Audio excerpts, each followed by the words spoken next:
Hey everybody, welcome to this week's Coaching Minute.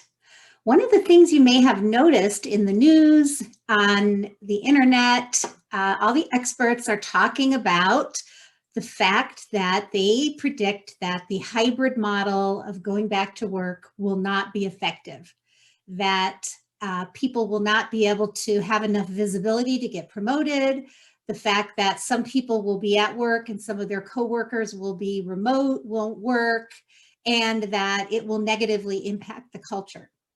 Well, I'd like to just insert a little bit of a counter argument into your discussions as you're making these decisions. I think the primary reason that we need to kind of argue with this is we don't yet know.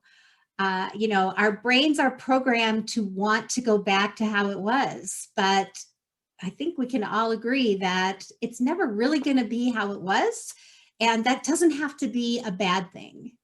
As far as the culture thing is concerned, what we know about building culture is that one of the primary ways to build culture is to be human and vulnerable with each other. And for the last 14 months, we've seen each other's pets, babies, bedrooms, kitchens.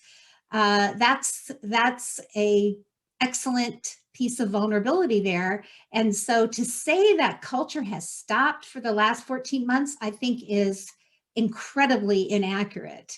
So as you go forward with this, my suggestion is to be open to it.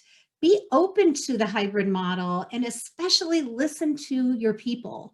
You have a lot of very smart people working for you. And even though your executive team or board may be just really aching to get back to how things were and to wipe out the whole last 14 months, I don't think it's possible. And I think it can be a real building block for the future. So another thing is to really focus on results and the outcomes that you want.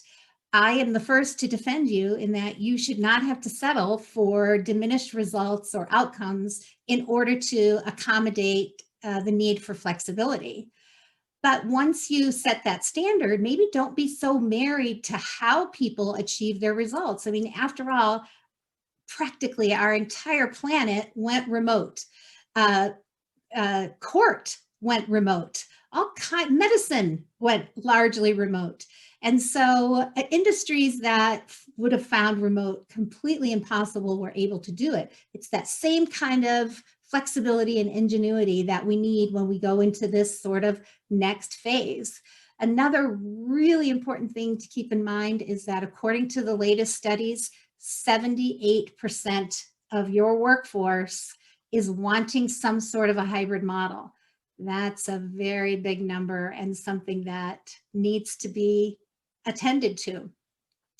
Finally, I'll just say that I can think of a handful of companies that I work with personally that went remote completely up to 5 years ago. And so they have an intact culture. They have an employee base that feels like they have a lot of choice and say, which is paramount for today's workforce. So I hope you'll be open to it. Just be a little bit discerning about the, about the new concept that this hybrid model isn't going to work. I think it's based very individually on your company and your production and your team. Okay, I hope that helps.